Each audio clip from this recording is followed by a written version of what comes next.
Hi friends, Mindy here. I have an unboxing for you today. I am going to be sharing the fourth quarter subscription box from Archer&Olive for December 2024. This will probably be my last subscription for a while. I'll get to that toward the end of the video. I'm just going to go through the items first. So if you're someone that's just wanting to see a reveal of what's in the box, or if you've already seen, you know, some of the other sneaks out there, then some of this won't be a surprise to you. But I'm just going to go through because I've shared all of the other ones of the subscriptions that I have received. So this one is called Cottage Comfort. It has sort of a folk art type theme to it, kind of a cozy cottage sort of feeling. There's a lot of like really bright colors, but kind of vibrant, bold images. So I'm going to set this box off to the side just because it's really hard to navigate opening everything on camera with that big box. So let me set that off to the side. And the first thing in the box is this little package here, which is a cloth bookmark. I don't know that we've had anything like this before. And it is embroidered. So you have this kind of folk art image here. I like the colors of this bookmark a lot. It's got a gold tassel on there. You can kind of see that. So that's the first item in the box. The next item that I'm finding here is the, this is actually a stamp set, and they have done stamps in the past, but I feel like it's been a while since they've done a release of stamps in the subscription kit, or subscription box. So these are obviously some folk art image type things. I'm gonna try and get you a better view. I really love this house and this little scallop. I feel like this bunny has been, or similar, somewhere else, but and then you have just some florals, a bird, a little tree. It's super cute. And so you have these are just clear stamps, and so they'll stick to a stamping block. Let me set that off to the side. The good thing about the clear stamps is that you can really see where you're putting them. So the next item here is this little box. This actually has some stickers in it, but these are faux leather. So, but they're embossed. These are really fun. This one says Comfort Zone. It's got some hearts on there. And then you have some floral images. This one says Cozy at Home. And then a little bird. And then just kind of some hearts on there. This color palette is beautiful. I love it. Let me set that off to the side. So those are the leather stickers, or faux leather stickers. You also get a set of acrylographs this month, or this quarter. These are 5 different colors. They are vanilla cream, red herring, cerulean, Dutch blue, and cozy gray. You can kind of see those. So this would be vanilla cream, red herring, cerulean, Dutch blue, and cozy gray. I always really love a gray marker. So those are the acrylographs this month in the 0.7 millimeter.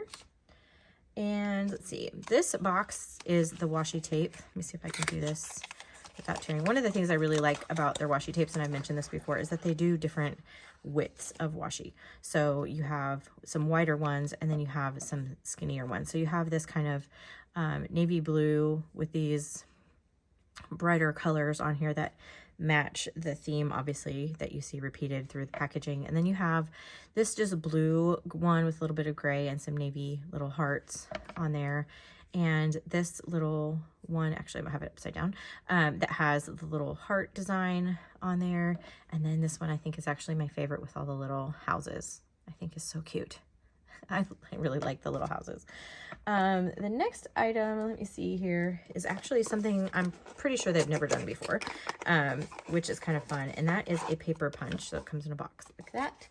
And so this is basically a corner rounder, and it will also punch an image. I'm trying to find a piece of paper here that I can demonstrate that on. I had already tried it out. Here we go.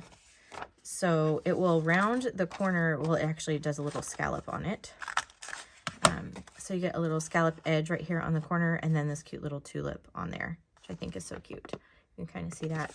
And then on the back side, this just slides out and all your little trimmings will come out. So that is paper punch. Just a fun item if you want to dress up the corners of your your bullet journals or whatever. The next item is an ink pad and a blocking. So this particular item is not necessarily new in like the scrapbooking world, but it's definitely a new item for Archer and Olive. They've done ink pads in the past, but never something like this. So this is a petal ink pad. It's got 8 different colors. And what is kind of fun about this, depending on the stamp that you're using, if you want to kind of get multiple different colors to it, you can actually stamp right here on the pad as it is, or you can actually pull these out and then take this to your stamps, ink them up. These are really fun because of the way that they're shaped. You can kind of get into some edges and different things with these, the way that these are designed. So I don't know, like you could, if you can, you know, easily pull those out and do however you want, especially if you kind of like having a stamp that has multiple colors, like some of these, that would be really good to do, like this flower. You can really get in there with the ink and get that top section in one color and then do the bottom section in another because of that little pointy design on there. And it also comes with a block, which is an acrylic block, and it has a little film on it. I've kind of already started pulling this off. You want to take this off so that your clear stamps will stick to this, and then you can ink them up and then use them. So just make sure that you take off that film off of that block. I had seen a couple of other videos, and I don't know that anybody mentioned doing that. So you definitely want to do that if you want your stamps to stick better. And then the last 2 items in the box are the notebooks. So this month we have an A5. Let me try to get the lid off of here. And of course they have the beautiful packaging.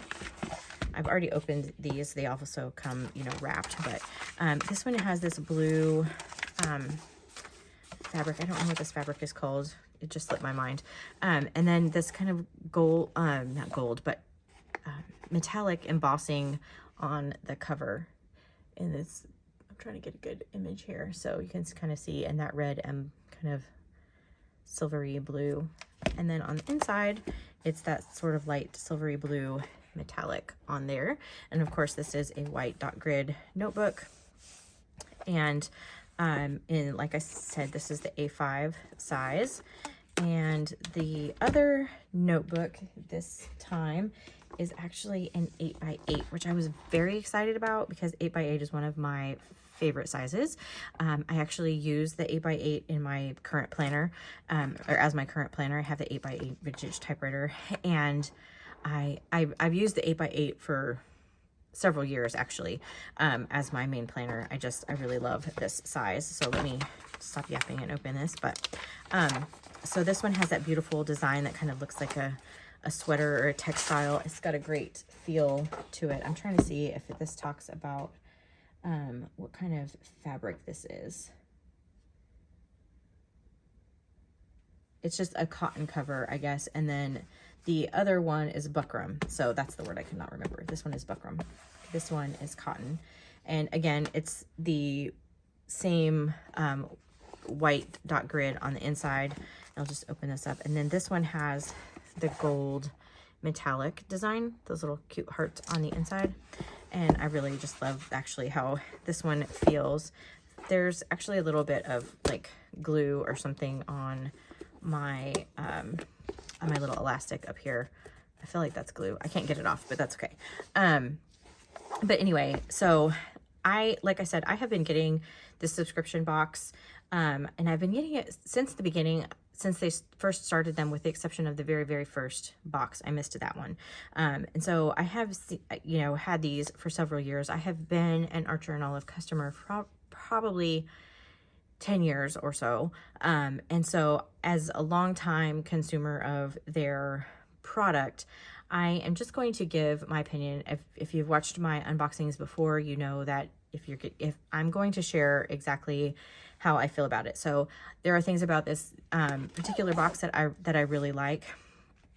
I don't have, you know, there's been times past where I haven't really been all that excited about the box. So I've had things that literally broke on camera when I was doing unboxings and different kinds of things. But I just kind of feel like I'm at a point right now where I need to stop doing or receiving these. So obviously I pay for this subscription, so this is just going to be my opinion and what I'm sharing as someone who has used Archer&Olive for a really long time. I have seen a lot of changes in Archer&Olive that maybe are kind of subtle, that if you're just new to Archer&Olive, you might not know that this isn't how it used to be. And one of those things is the spine. Now, this new spine is not new. It's been this way for, I want to say, a couple of years. But because of the nature of this whole experience for me, I have several journals. And so I had like a stash of them. And so this year when I needed to migrate over to a new journal, I migrated into the vintage typewriter, which was a journal that I had that had the newer spine on it. And I'm not a fan of the new spine. So it's a hard spine. The other ones were, if you ever got any of those, they were more rounded. They were easier to lay flat when you were working on them. I know that these still say that they lay flat, but in my experience, it just isn't as easy of a process. And I know that seems like such a silly thing, but when you're writing in your journal all the time, it gets a little frustrating to be fighting with your journal every time. And so it really depends on how you're using this. And again, this is just my opinion. These are just some of the reasons why I have chosen to stop my subscription. So I do have a little fear, honestly, about doing that like the next kit is just really going to be the one that, makes my heart sing. But what has happened is there are a few things usually that I like in the subscription box, and then there are some other things that just, in all honesty, I just won't use.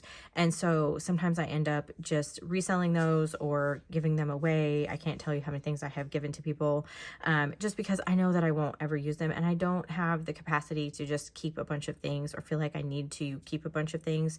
So in the past, I really loved like getting the glass dip pen. I really loved the calligraphy set, the inks. I really, really loved those because those are the things that I feel like I will use a lot. I'm not sure that I will get much use, even though I think that this is super cute.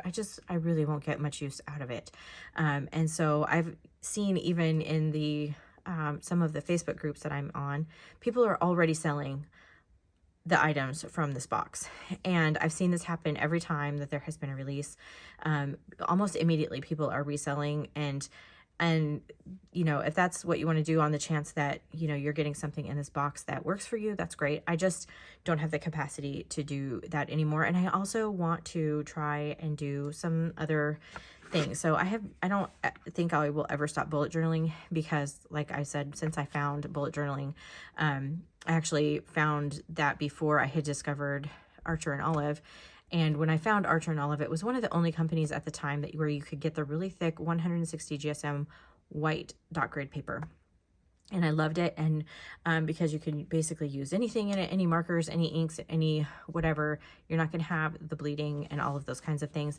But I can tell you over the years, and it may seem like a subtle thing, but there has been a change in the paper. So things they don't work in the same way that they did before. And I can't really pinpoint that. I can't really confirm that to anybody either, but I can tell you just from using it and from being able to compare my current journals to the journals that I have from the past that I have saved, they're not the same. And like I said, the spine is kind of an issue for me, but I don't want to seem like I'm just complaining about Archer&Olive or whatever, because I do appreciate their company. I know that there's a lot of people out there that really, really love it. And every time I have had a problem, I will say their customer service is great. Every time I have ever had a problem, they have been right immediately to correct it. No questions asked. They don't fuss about it. It's not an issue. It's very simple if you do have a problem. But if you've heard me say this in the past, I just don't think anybody should need their customer service that much. And I'm constantly seeing, like I said, I'm in several Facebook groups, so I'm seeing constantly people, something's wrong with this part of their subscription, or something is wrong with this. And multiple times, like I said, if you've seen my other unboxings, I had a journal, I had this, I went to take off the elastic and the elastic pulled out of the journal. And so I've had things break. I've had, different things. I think everybody that got the white gel pen, didn't see very many people who actually worked. and just kind of different things like that. And so I understand that those kinds of things happen, but I don't feel like they should consistently happen. And I feel like there's a quality control issue that still has not been addressed. And they have been very good about listening to people's requests. There's always, you know, a thing that you can fill out and give your input. And so that's why we're, you know, have these 2 journals now. And that's why I think the stamps are coming back, because that's been something that's been, you know, highly requested, are a release of stamps. And so I do feel like they're trying to listen, but at the same time, there's just a few things that I'm just not sure about. So, and I wanted to say one of the things, and again, I know that this is not a new situation. The spine has changed, you know, the spines of their journals has changed. It was years ago when this change came, but why it irritates, I guess, why it bothers me, why I struggle with it, I'm gonna put it that way, is if when you open the journal, one of the things that's great about these journals has been that they lay flat when they're open.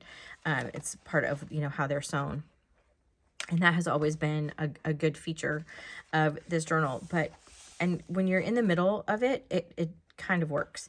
But when you get where you're at the beginning, you can train it to this part will lay flat, like the actual pages, but the spine doesn't lay flat. So for me, and I know that this seems like such a ridiculous problem, but when I'm writing, if I'm on this side, every time I'm trying to write, this is popping up, or I can't, you know, if I'm trying to keep this part flat, then this wants to flip over. And again, I know that you can work it to a certain point, and she's even demonstrated this, you know, you kind of go through and just really to technically start in the middle, and like there's just things that you can do to try to help the spine, but I'm just not a fan. I've had journals that tear.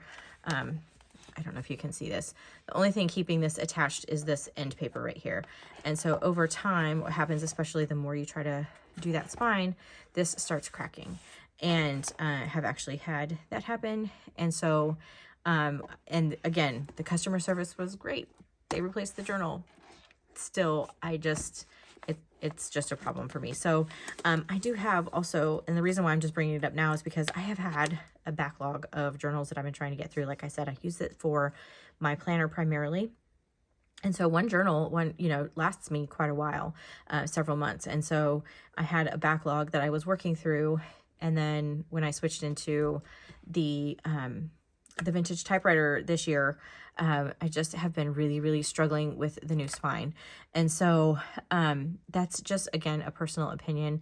But I'm at the point where I just can't keep amassing things that I either have to resell or whatever. I feel like it's just better spent for me to just buy the journals that I want to. If I want to continue on purchasing Archer and Olive journals, then I will just purchase the ones that I want as I need them, in part of just, you know, really feeling a need to kind of pare down. But I do have, you know, several journals, obviously from several different even sub boxes that I need to get through. So it's a long explanation, but I felt like I would share it because if you've been on this Archer and Olive journey with me, I don't share a whole lot of my planner, but I do share it. And another reason why I am feeling kind of the need maybe to change, when I first started doing bullet journaling, it was very much a creative outlet for me.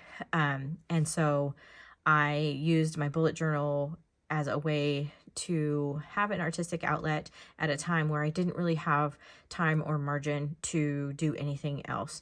And obviously all these years later, that has changed. And so at the time, it was the only place where you could use the inks and the markers and all of those kinds of things. And now, while I still enjoy that and I still do it, I don't do it on the same level. And I also noticed that those same things that I used to enjoy doing, even like watercoloring, it doesn't react the same way on the paper that it used to. Even some of my markers I've noticed. So I don't think I'm alone in that. I think I have seen other people saying that the paper has changed. And it's one of those things that if you haven't been a long time user of Archer and Olive, you may not even notice, you know, you're getting what they're sending out now. And it's still good paper. It's still thick paper. Your markers still don't bleed through it and that kind of stuff. But it is just a little bit different to what I know. But also, I want to try a few other things and see. I think, you know, using your planner is a very personal thing. Again, I use these journals as planners. And so you know, I've tried other iterations of planners, and maybe there's something else out there.